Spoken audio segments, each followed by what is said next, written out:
Issues and alerts interrupting your life at bad times? I now pronounce you. And worse times? And the worst times? And all the time? But with unified observability and security from Dynatrace, you'd have the AI-powered answers you need to resolve issues faster or prevent them before they start. No worries, you've got Dynatrace.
Hey folks, it's that time again. It's time for another session of Get to Know Dynatrace.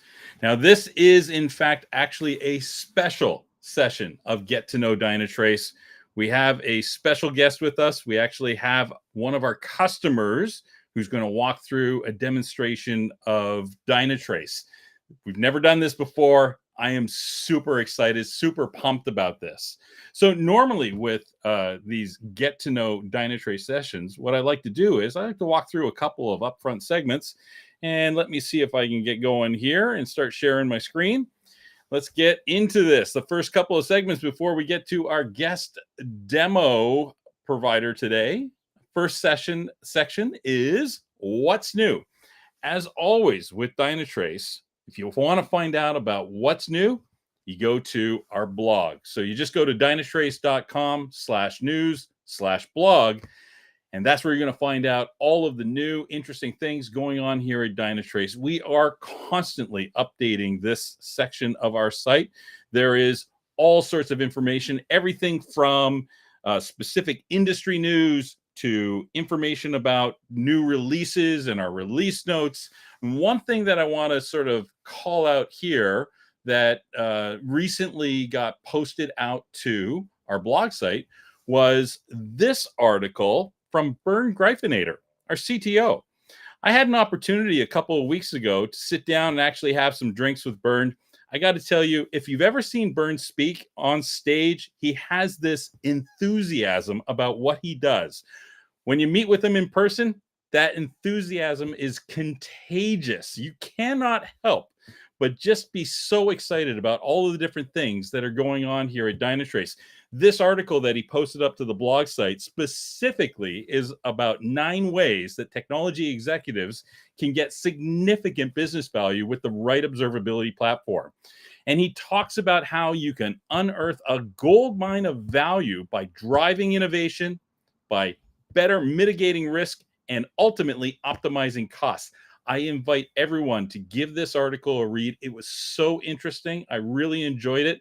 And like I said, I can't say enough good things about Bernd. He is just, a really enthusiastic individual. And I just love his vision for where he's taking Dynatrace. So let's get on to the next section of Get to Know Dynatrace. And that is, did you know? So this week on Did You Know that metrics can now be accessed and stored through Grail? What this does is ultimately this allows you to take advantage of that data lakehouse that we call Grail. This is where all of that observability data is going to reside for the Dynatrace platform. And that's everything from your logs, your metrics, your traces, all of that information, all within the same data store, so it can be queried in the exact same way. But what does this do? What does this mean for people like yourselves? It's going to mean things like you can take advantage of having data stored with much higher granularity. The data itself can be stored for much longer periods of time. And now the way that you access it, the way that you query it using that DQL, the same language that you're using to query your logs can be used to query your metrics, same language that you use to query your traces. So this, from our standpoint, is super exciting, and there's all sorts of different ways that you can take advantage of this. And hopefully, even today, we'll get a chance to go in and have a look at some of this stuff. So now it's on to the best part. Okay, let's get to the best part of Get to Know Dynatrace, and that's demo time. So, folks, with Get to Know Dynatrace, what makes the session so valuable, so interesting, and so much fun is your participation. So if you have questions, however you are interacting with us, if you are watching us on LinkedIn, or if you're watching us on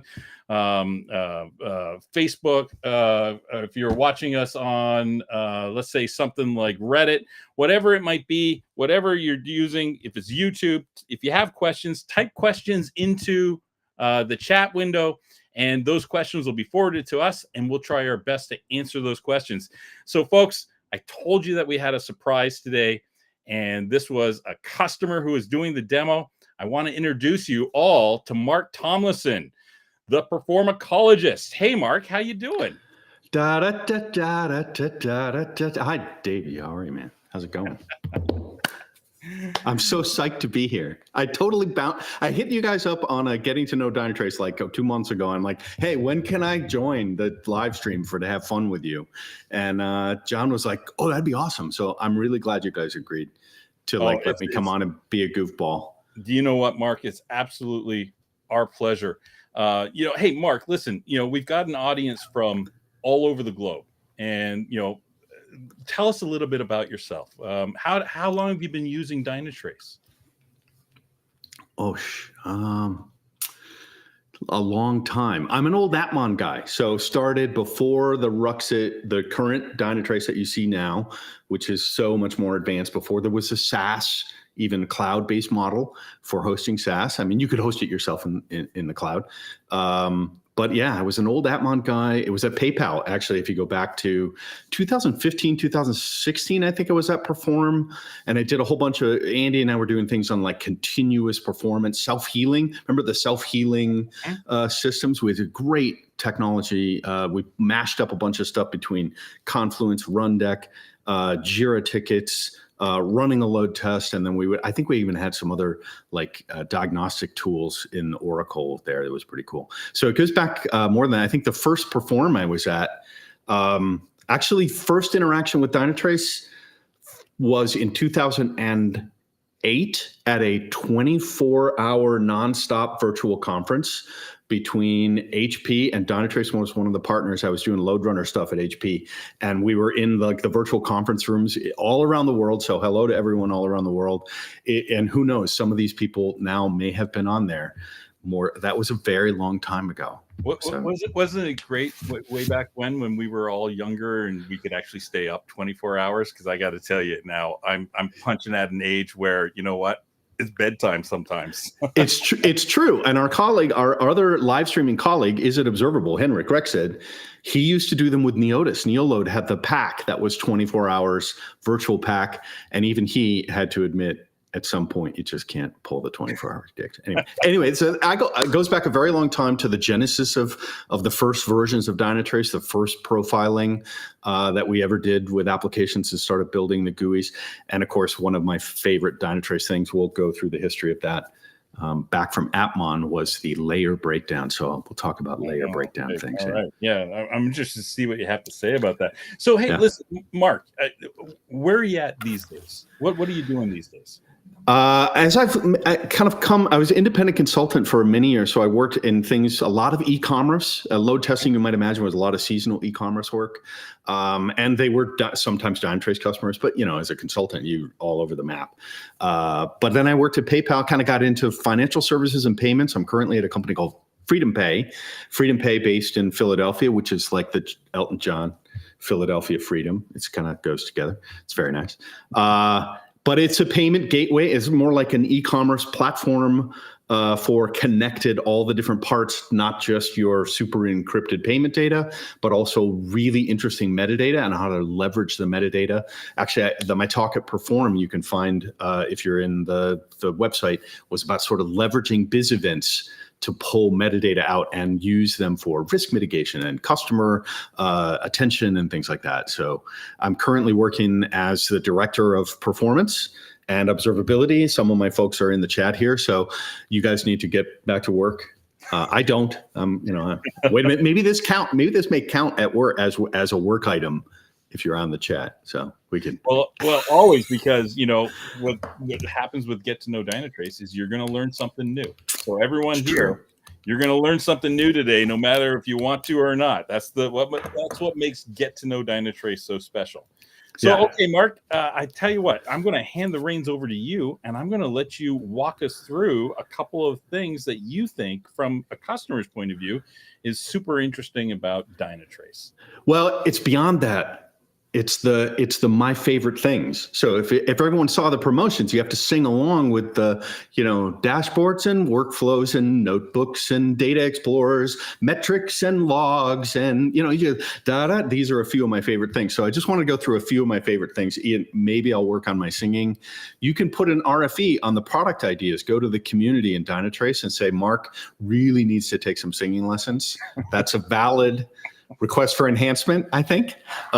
By the way, if you've never just trolled through the product ideas channel, that forum on the Dynatrace community, there's things that you may have figured out a workaround for that people asked me even years ago, or you're like, oh my gosh, this was a great idea. Like that. So there's a treasure trove of things in Dynatrace community. So I will say the first of my favorite things, I guess I just let it slip, is the Dynatrace community, because the actual website, but then all the people that are here in the chat, which is really awesome. Cool. So really, there's some things that have happened within the last 2 years of my work with FreedomPay and my team, the various teams from SRE, CloudOps, et cetera, that were kind of game changers. But I want to stick with one of the original ones I know and love, which is the layer breakdown. Now, in Appmon, if you put on your old Dynatrace hat, in fact, I don't know where I have a Dynatrace cap here somewhere, is something called the layer breakdown. And if I'm actually sharing, if you can see that, John, we'll share it. Like if you just go into, let's say, a multi-dimensional array of multi-dimensional analysis of some kind, and you do anything by a barcode.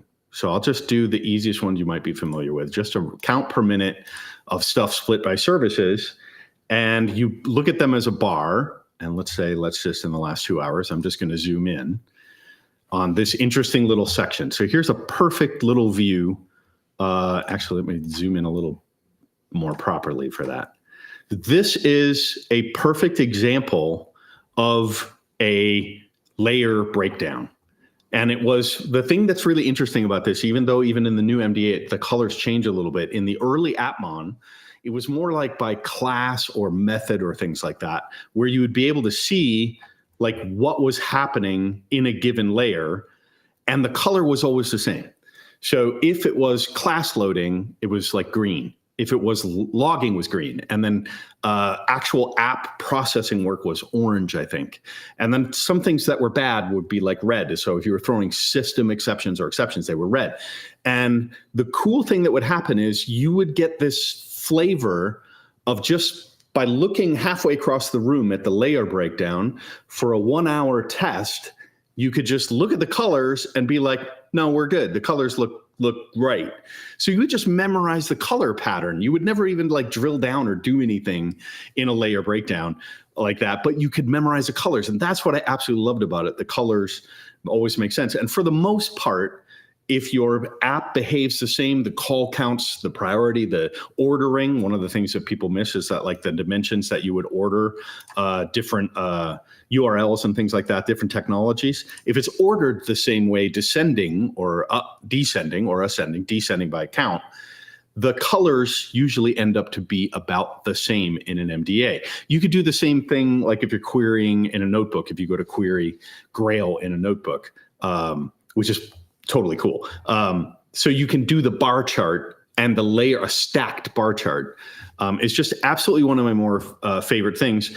And of course, now you get even more detail. Even in Appmon, it was a little bit different. Now you've got individual request IDs, individual tracing IDs, etc. So I just have to say, one of my favorite things in all the Dynatrace history is the ability to see where time is spent. But an MDA takes it even further. MDA is still one of the most beloved things. I know there's a new version of the MDA coming. I don't know when. No one knows when, what version, et cetera, but I know there's some work being done on the future of MDAs. And I just thought in the back of my head, Jonesy, we're probably not allowed to show everyone in the world the distributed tracing preview, are we? You let me know. I don't know if that's still under wraps. It's like preview. I don't know. It's one of those things where if you want, we can give it a quick view. But the folks, that's fine. What Mark's talking about is just that, and I sort of hinted at it before when I was talking about our Grail data lakehouse. Yeah. One of the things that's going to happen very, very shortly is trace information is going to actually reside within the same data lakehouse that we use to store the log information, same data lakehouse that we'll use to store metrics as well. And so this here, sort of, what Mark's showing us right now is he's walking a quick query to give you an idea as to what this will look like. That's where your world starts. Fetch spans. And we can go to the GUI as well. This is something we presented at Perform. So I think it's been out in the public enough for folks to see it. But just in a Grail query, you can just fetch spans. And of course, this is the record view. And you could look at it in a table or a band chart or a bar chart. But I'll just say, let's just look at it in a table. So you could do a list of different trace IDs and span IDs from Grail. And one of the coolest things that you can do is now you can actually connect different entities. So you could put together logs, biz events, and spans all in the same query, which is pretty cool. So you could just do a lookup, or you could do joins and lookups.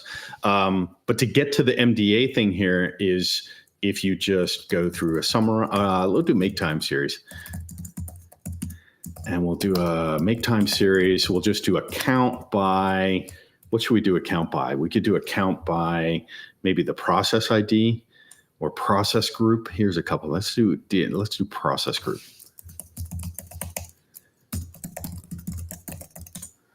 Oop, there we go. So if we look at that, this is going to do a time series. See, it shows this kind of weird output, doesn't make sense until I put it in some kind of a layer breakdown. Oh, it just makes my day. I love this, right? So now you get all this away. The thing that the old Appmon layer breakdown never did is it really didn't give you different views to see stuff. Now with Grail, you can write a DQL and you could query, this is by process group. Let's say you wanted to look at some other split by. Basically, if you've ever done data slicing and dicing by dimension, even in the metrics, I'll go to the metrics next. Metrics, you'll look in the description, the metadata of the descriptor of a metric, and it'll say dimensions. And the nice thing with DQL is you can get to those dimensions a little bit faster versus mastering, what's the anatomy of this metric and everything. What can I split by? What can I aggregate this by? What is a default aggregation? What's the time? All of that stuff. You can kind of exercise things pretty cool. But yeah, traces on Grail, really request data traces, and it'll be spans and traces. So you could have external open telemetry spans that are brought in, or one agent traces that are brought in as spans. But the keyword will be fetch spans. It's been in preview. Daniel can correct me. He's on the chat. I think we've been in the beta program for 9 months, 6 or 9 months, quite a while. And we got a whole demo put together. But another one to go look at and perform is there's a video of Christoph and myself. I just did a little part in the middle, but Christoph did a whole demo of fetching spans and joining spans to biz events, joining spans to other spans. So you could join different things, and even looking for metrics based on those attributes. The I want to show. I got to show this distributed tracing, the new way of looking at distributed tracing. If you remember the other distributed tracing, you drill down. For the most part, you could drill down through an MDA and then expose your distributed traces. But here's a whole new way of looking at all of the facets, like every possible attribute on requests, traces, spans. So it's very, very cool. You get this app that comes with it. I understand there's some few other helper things that are coming along with it. With spans, one of the other concerns we always have is the security context. So if you have sensitive data fields or you want to use that security context to control access to who can see which spans, then you can apply that as well in Grail, everything that came from your request attributes or your configuration for services and tracing in the normal Dynatrace on the old database, that all translates over into Grail, including, I think, the field level security is coming as well, which would be pretty awesome. But yeah, there's a bunch of very cool stuff here. So this brings me, Jonesy, do we have any questions? I'm stuck on a different screen. I can't really see if there's anything happening there. No, we are actually starting to get a couple of questions in. There's a question here that actually looks like it came in from Instagram. Oh, no, wait, here we go. Hi, can I monitor Oracle Golden Gate with Dynatrace? So here's my take on just about when it comes to just about anything. Dynatrace is a very comprehensive platform, and it is an observability platform, which means that while it can generate these traces that we were just talking about, we can use it to monitor logs. You can feed it metrics. You can use proactive synthetic testing.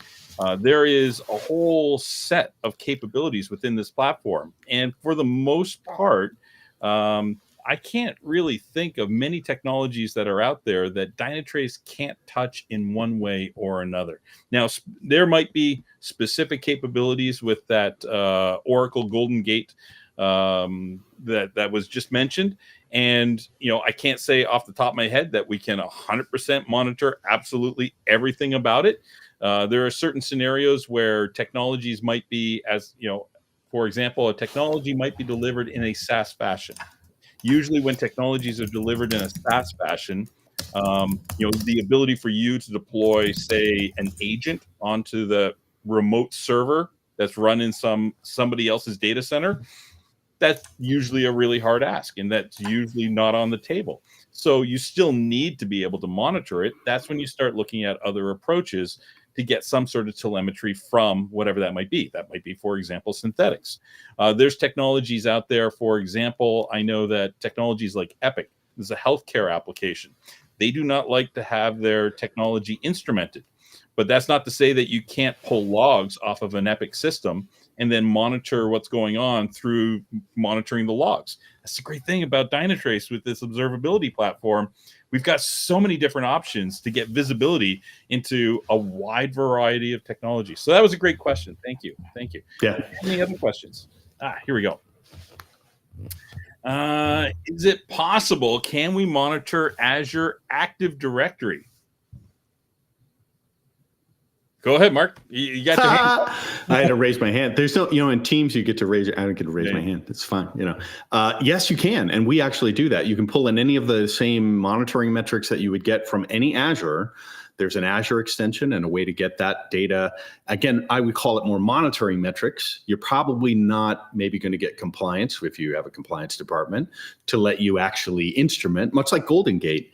Like that's real data going back and forth. You may not instrument it, but getting data to monitor it is definitely something you want to do.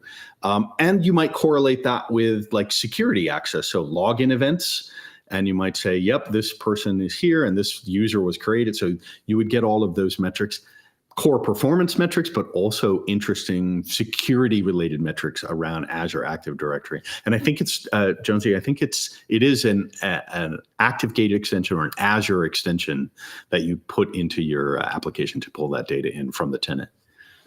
So these are great questions, folks. And as Mark was talking there, it just sort of occurred to me that in many cases, and this is particularly true, I'm sure, of FreedomPay, because Mark, you were talking about this at our Perform conference, and that is this concept that we have of what we call biz events. And biz events doesn't necessarily mean or require that you actually do the instrumentation. So long as you can send us some telemetry, we can ingest that as potentially a business event. Now, the nice thing about this is that in these types of scenarios, you have an end-to-end business flow. So I have something that starts at point A and it ends at point C, D, E, F, G, whatever it might be. Right. And if I have the ability if you have the ability to send us some information that we could then take as a business event and then match up, if need be, pieces of data, identifiers that's going on between those, then we can actually create business flows within Dynatrace now to actually match up things that in the past had been wildly disparate and not at all related to each other. Yeah. Well, a couple of nice things in the biz events world, and I think we have some more stuff coming. But for me, it was obviously with a biz event, you can get the entire payload, request and response. That can be very sensitive, and you're not, maybe in our case, we're not allowed to send that data outside the data center in any way, shape, or form. And there's many reasons. Local geolocation of that data, you can't take it out of the EU. So where you put that data or what you're allowed to do. But I could pull one little half a piece of data as part of the business event just to give an indicator that, hey, something happened, and thus the entire business process is healthy, or we're looking at conversion rate in e-commerce or something like that is a good example. Yeah, definitely. We love biz events. It's one of my favorite things. It's to be fair, it's really changed the game for us here at Dynatrace. The conversations that we're having right now, because the business events are now an option, it really allows us to go after, things that are of specific, value to the customers. It's becoming a game-changing type of conversation for us. We've got one other question that we can't flash on the screen because it came to us through Instagram. And the question is it possible to show an example of an issue being identified and then, can it be auto-remediated? Now, Mark, I don't know if you've got an example of that. I've got an example of that. If you have one that you can show, you should do it. All right. I would have to go hunt for one. I don't know if you show one and I'll see if I can find one. Okay. All right. I'll tell you what. So let's let me share my screen again here.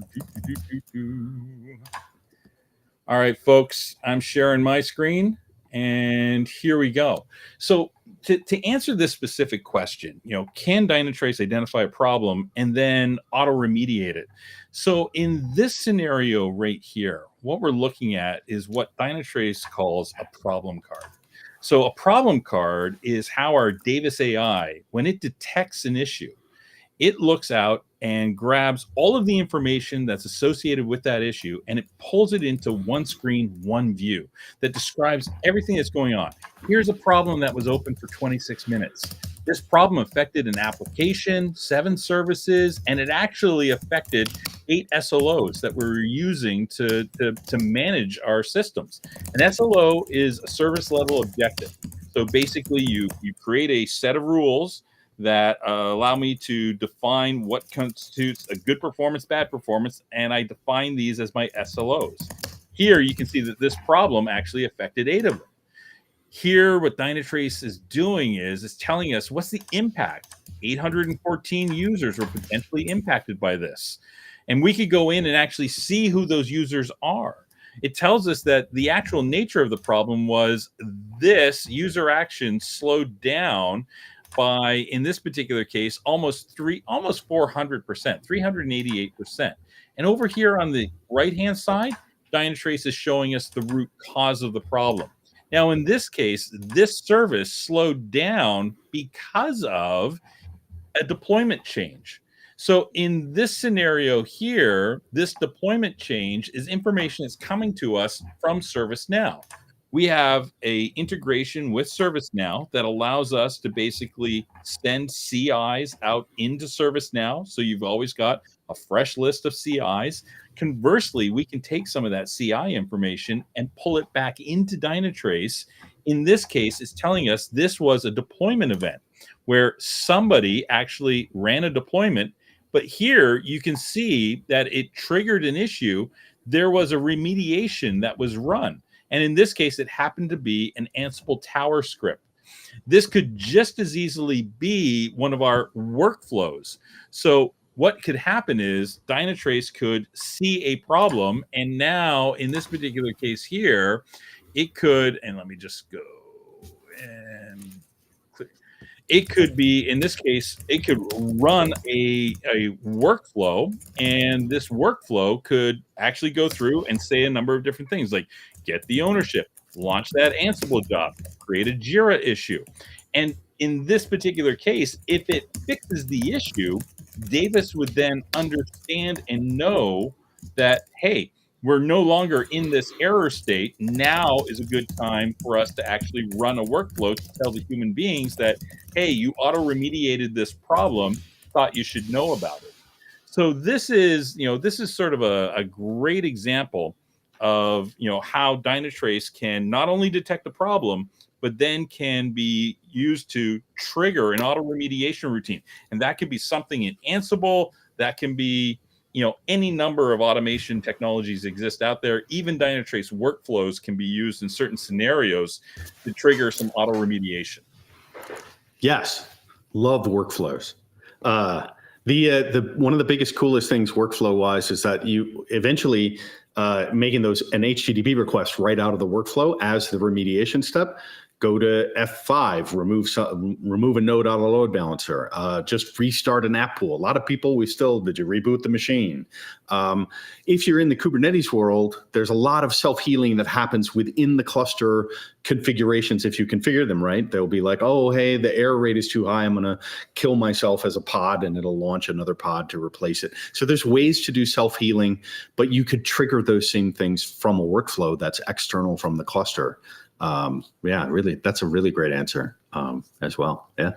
Yeah, I didn't find a particular problem that I could share, but yeah, that's a perfectly good one. And one other point I'll give you on auto remediation, because in the Keptn world, there was a whole sub-working group on, if you don't know what Keptn is, go look for KEPTN. But there's also stuff from Keptn that's now in the site reliability garden, right?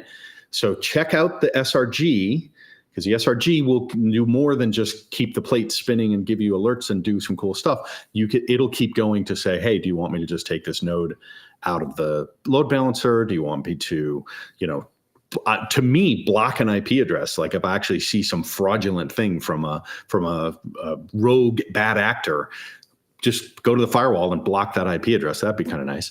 But don't block the good traffic that we need. But yeah, auto remediation. I will say, if you're in a sensitive compliance or a regulated environment like we are, you may want to build a process whereby you invent the auto remediation action, and you have a review council that says, hey, did we test that auto remediation? Is it approved? How many minutes, like anomaly detection has to trigger a workflow to auto remediate. It gets complex really fast if you're in a regulated environment, because auditors would ask, what did you do to fix this issue? The problem history is great, but if you start auto remediating, well, why did you fix it that way? How did you know that wasn't a bad act? It can get very complex. So invent a process to test the auto remediation and get approvals to say this one's approved to go into production. So yeah, and then put workflows on your Monaco pipeline, and then you can push them right to prod.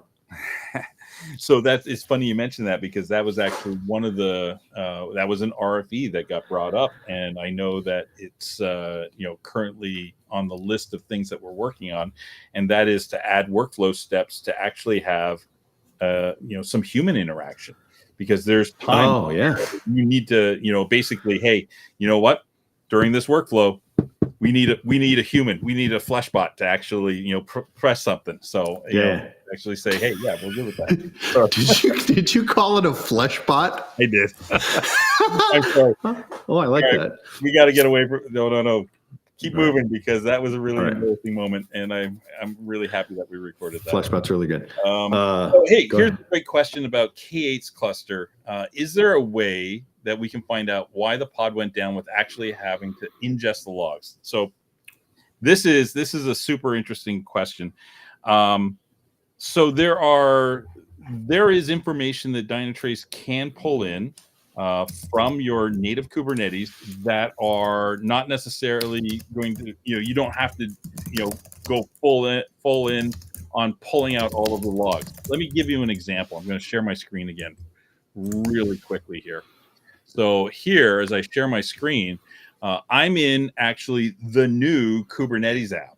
And within the new Kubernetes app, I'm going to go down here and I can see that, I've got a workload warning event right here. And what I've done is I've clicked on it and you can see now information about that particular workload right here. And you can see I've got pods with warning events. Now, if I go into the logs, it's showing me I got no results because we actually haven't connected this particular instance to pull in any sort of logs.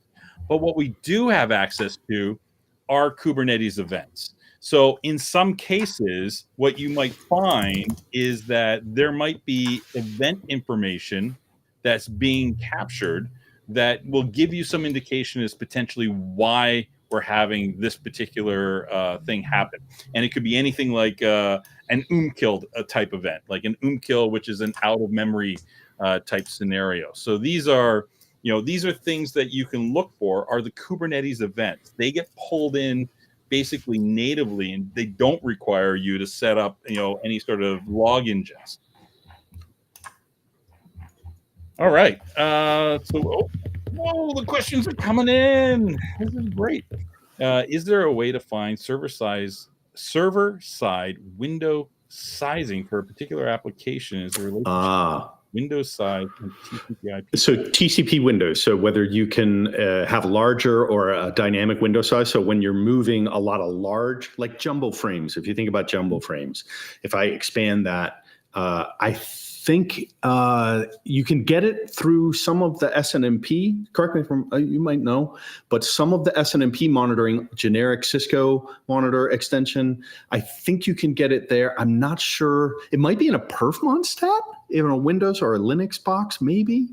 So let's just take those two examples and let's just talk about them really, really quickly so people know what we're talking about. First off, for SNMP, this is typically the protocol that's going to be used to get information off of your devices. So router switches, network devices, that type of thing. That tends to be where most people get that type of information. And so for each type of device, you have this thing called a MIB. And the MIB basically has a list of the different types of metrics that might be available to you. So in that scenario, if that type of information is captured within that MIB, typically we can just pull that out and extract it there. Now the perfmon piece, that one's a little bit more interesting from the standpoint of if I've got a Windows box, I do have access to all of the perfmon metrics that are out there. Well, how do you ingest that then into Dynatrace? We've actually built a feature into the One agent that allows us to basically push metrics into the agent, and you can do this directly from things like your command line. So you could set up a PowerShell script that actually goes out and pulls a specific perfmon metric, and then you can basically pipe that right into the agent, and the agent then puts it, now we've got that attached to that particular box, inside of Dynatrace. So this is another way of being able to do what Mark just said. So, hey, that's a great question. Yeah. In the Linux world, it's under procsysnet, I think, net, and it might be IPv4, IPv6. And there's something to test what the current value is. You could use Dynatrace ingest is, I think you were mentioning. Dynatrace ingest can pull in a regular monitoring of that. We do that in some of ours in the Windows world. And depending on the thing that's interesting is every application is unique, and the network vendor drivers, they have another set of rules. So there's not a monitor to make sure it's ideal across the board. Each app will do different things depending on its workload, and it'll scale.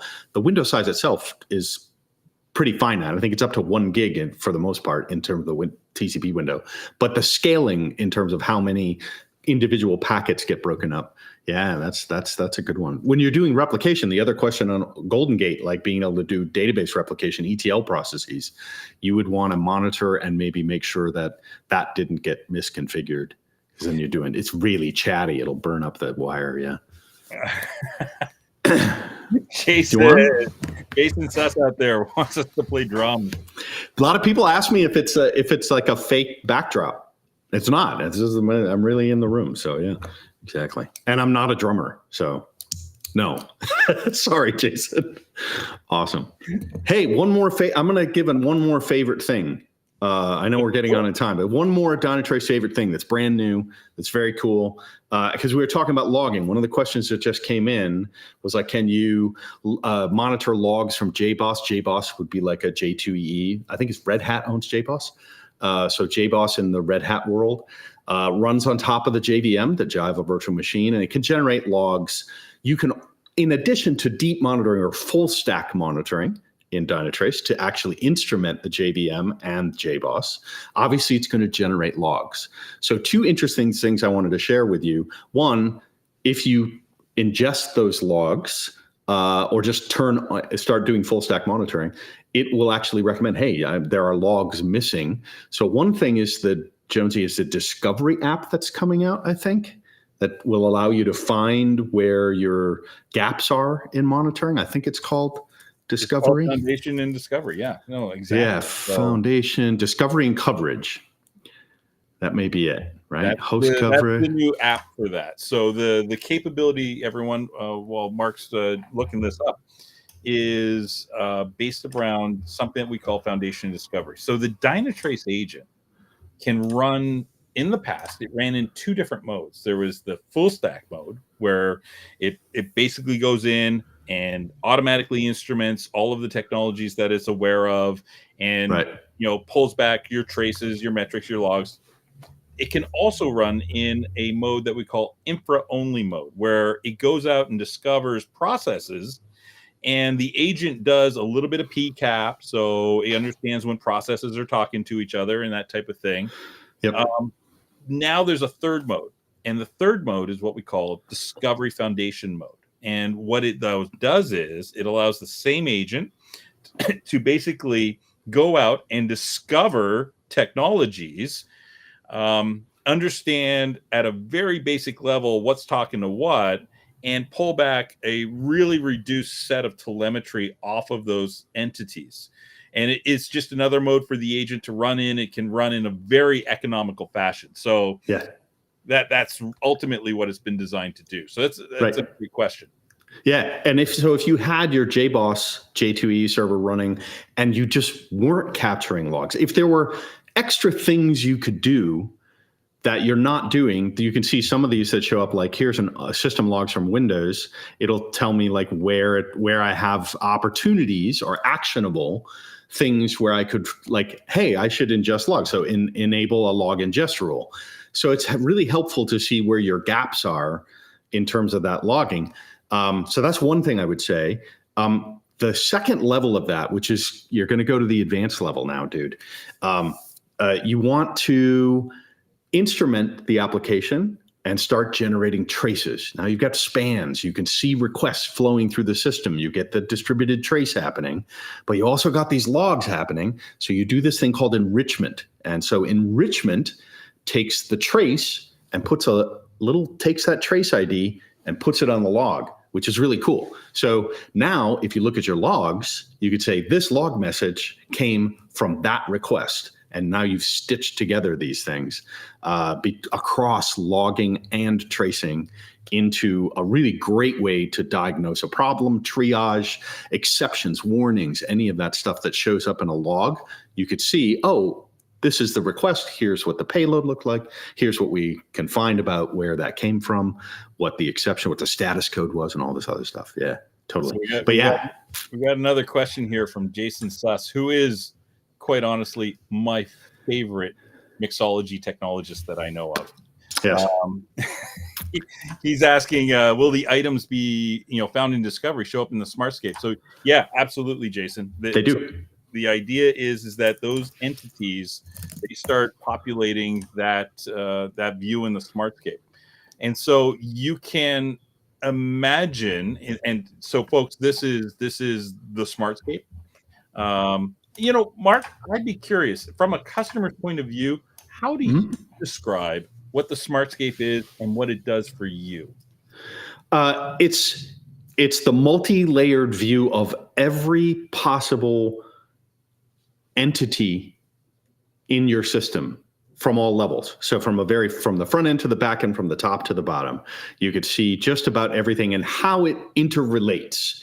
So an activity on component A relates in how, I don't know, but you could see the little lines that get drawn. Like we have a lot of stuff where we have transactions passing through our system to other remote systems. So that's why it shows up like, I don't know, it's like if you ever go to Outback Steakhouse and you get one of those onion, what do they call them? Like the onion things? Bloomin' onion. Onion. Blooming. Yeah. I'm not supposed to eat things like that, but that's okay. But yeah, you could see all the different systems that are participating in our environment throughout all of those systems. Through those requests. And then, I've got a cluster over here, another cluster kind of over here. And it's a high level view, but quickly you could start drilling down. Like if I go look at this kind of stuff, boom, I'm going right into a database SQL server. And of course, then if you have certain security thing, you could see bad actors, things will turn red if there are problems. Like if I zoom back out and I go back, I think I have to go back to do that.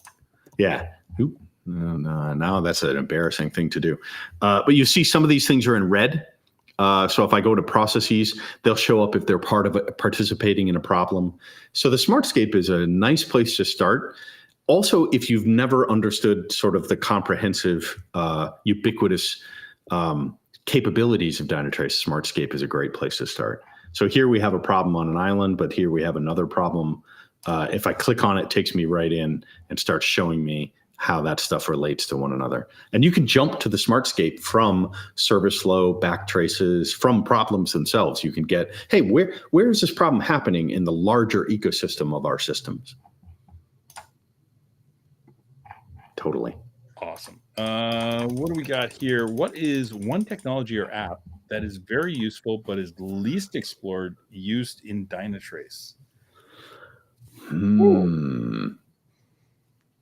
The least explored. I would say it's very different by customer. Since I was consulting and working with so many different customers or just help different customers, it depends. Like if you're an e-commerce shop that does a lot of mobile app, you're going to be front end, application level. You're going to be doing instrumentation or maybe extra things within JavaScript injection or looking at the front end client. If you're a back end service provider, like we kind of sit in the middle, for the most part, it's going to be web services and traces. So you're going to look at maybe tracing, database extensions, maybe infrastructure technology. Another way to think about Dynatrace, even though it's applicable across your entire company, IT-wise, let's say like we are in the infrastructure team. So we start at a low level and work our way up into the applications. Or you work, database-wise, we want to know what's happening in the app before it hits the database. So we use Dynatrace. We could start from the back end to the front. So it also depends on who's the adopter or the sponsor of use of Dynatrace across the ecosystem. Of all of the, I don't know, I have to go look at all that. Let me go look at all the apps, see which one no one uses. There's also, you can go into the licensing administration and you could see which components get used the least. Yeah, like we don't have mobile instrumentation, so we don't use mobile. But all the good stuff, like real observability, tracing, monitoring, metrics, correlating the information, that's the meat and potatoes. We love it. And then all the new stuff, it's pretty awesome. It's such an interesting question because like you could just go in so many different directions. Like I'll give you one right off the top of my head, okay? And this is like really, really not well known, but I think is just immensely valuable. So let me just quickly share my screen here and let's go into this. This is an example of a backtrace. Okay, so Great. a backtrace basically allows me to take a transaction, and I can start all the way down at the mainframe for that matter, and I can see all of the different components that were being called that ultimately resulted in that that particular function being executed. So for me, that backtrace, while I can start at my database or my mainframe, go all the way up to my front end, where I find, and this is like little hidden gem, little hidden nugget, is that when you go into this view and you get this calls from unknown host pages or devices, you get this thing called referring pages. Now, this is a sample app. If I was doing this on a live application, you would actually be able to see referring pages, which could be things like your ads for your for your company. So when you're pushing ads out there and somebody clicks on that ad and gets dropped onto your page, that's a referring page, and we actually capture that. Now, if that page that you're being dropped onto is like a 404 or a 500, now I'm able to actually quantify how much am I paying my ad provider to deliver my customer to a failed page. That's the kind of thing that usually drives people absolutely mental when they realize that they're actually paying to deliver someone an error. That's when heads explode. But there's little tidbits like that all over the platform. Yeah, I was going to say one more that I think is, I can't find an example in the tenant I'm in.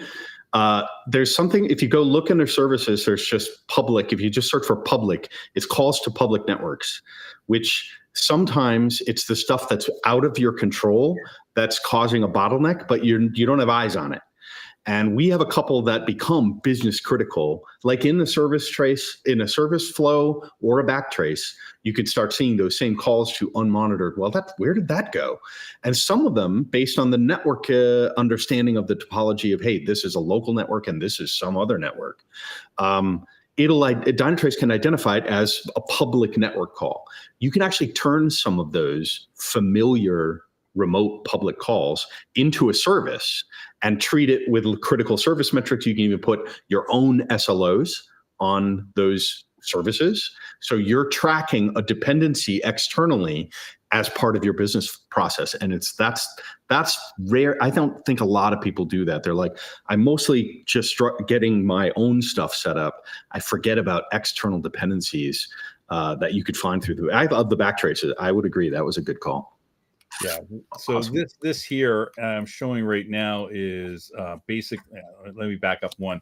So I can filter on my services to say, show me services or on unmonitored hosts, right? So I can go in here and say, hey, here's a whole bunch of services that we're making calls out to that we're not instrumenting right now. But yeah, any one of these could potentially, like here's this one here is failing 100% of the time, right? Yeah. So if my app is making a call out to a third party that is failing 100% of the time, yeah, I kind of want to know about that. Yeah, that's kind of important. I'm going to give my last favorite thing, which is also a new thing, Jonesy. And if I'm in if I'm in logs and events, there's this cool thing you'll see. Like if you just go to logs and events, like I'm looking for my JBoss logs, and I'll just run a query like in the last couple hours. And here's a bunch of different logs that, well, come on now, where are you going? Let's filter by log source. Log source.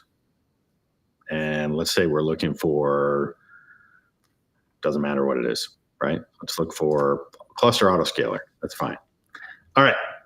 For some reason, it doesn't want to show my actual logs. So I'm going to run that again.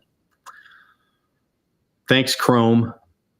Not sure why that's doing that. But from logs and events, and I'm not getting this, like here you can, there we go. Here something happened, right? Finally, we flip over to that. If I go in and I look at, oh, hey, this is cool.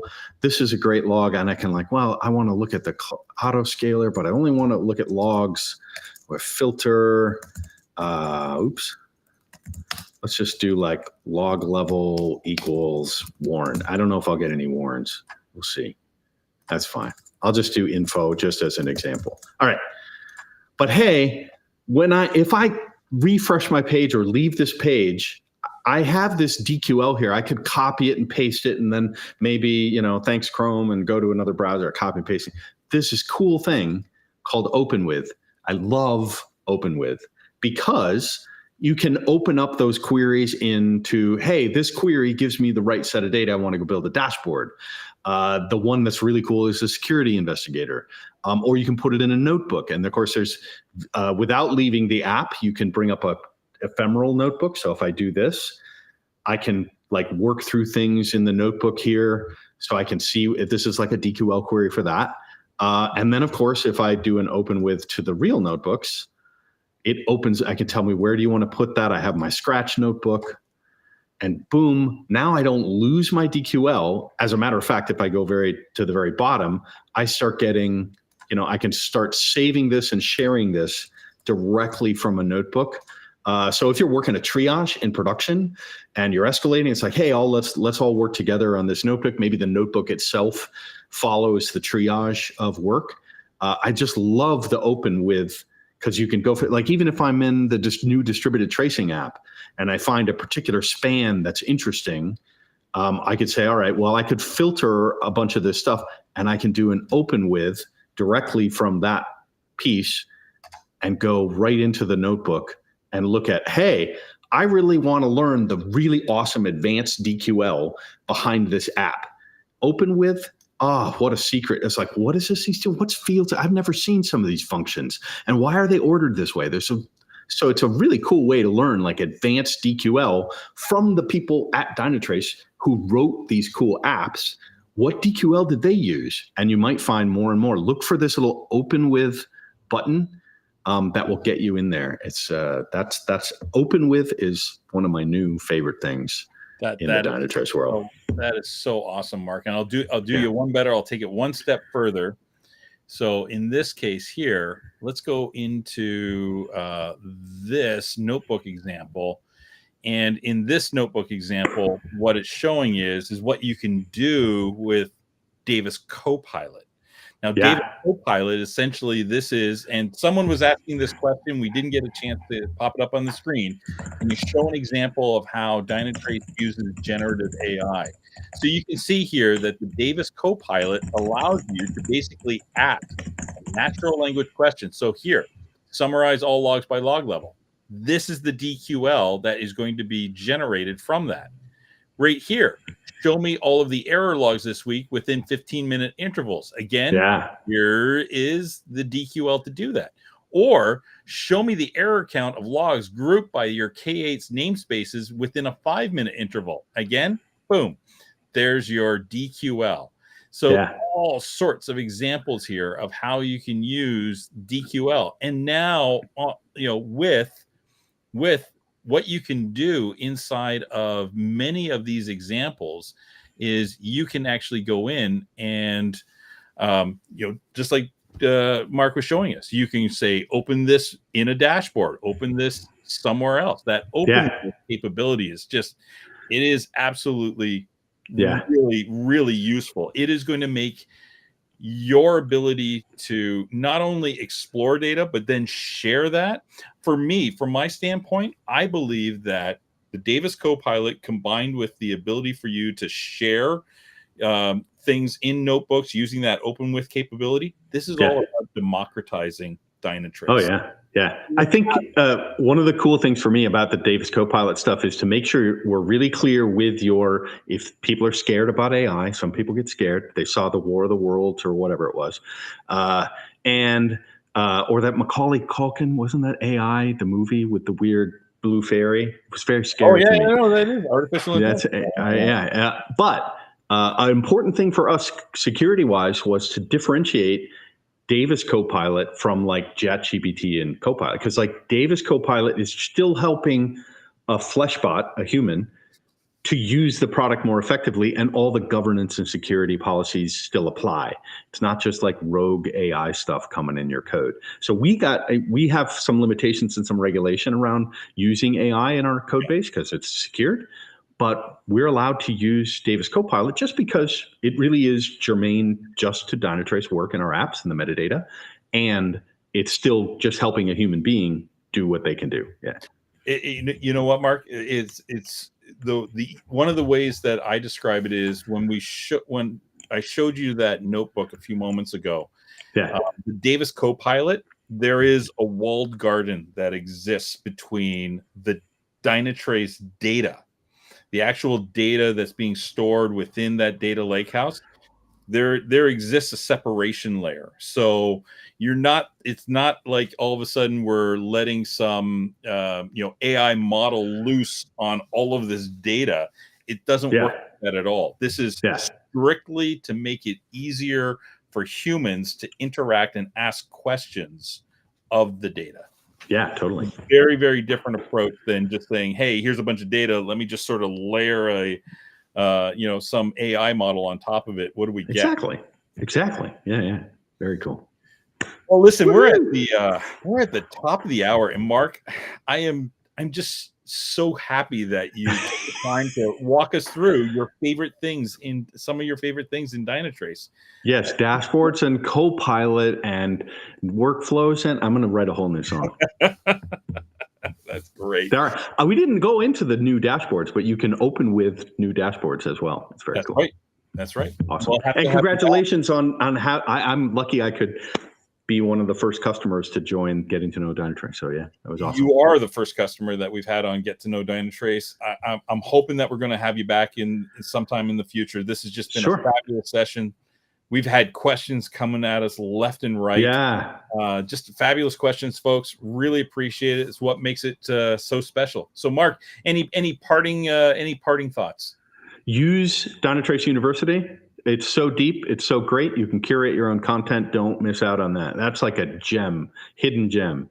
And then I think also collaborate in the community. Get on the Automation Guild is now moving into the Cloud Native Foundation. Other Dynatracers in the world, come find us and use the community. But we're in all sorts of forums all over the place. You never know where you're going to find a Dynatracer. So yeah, come reach out. That'd be great. And thank you everyone for joining. We're going to have you back, Mark, because you know what we didn't get to? We didn't get to that story you had about that conversation with that CTO and what they said. We're going to have you back about, and you're going to have to go through that story. So, hey, folks, that's it. We're out of time. Top of the hour. This has been a great session of Get to Know Dynatrace. Folks, come back to see us again in the future on future editions of Get to Know Dynatrace. We're going to make sure that we're going to have exciting topics and exciting speakers. Mark, I cannot thank you enough. It's just been a fabulous session. So with that, folks, have a great day, and we'll see you next time on Get to Know Dynatrace. Get to Know Dynatrace. Thanks, Jonesy.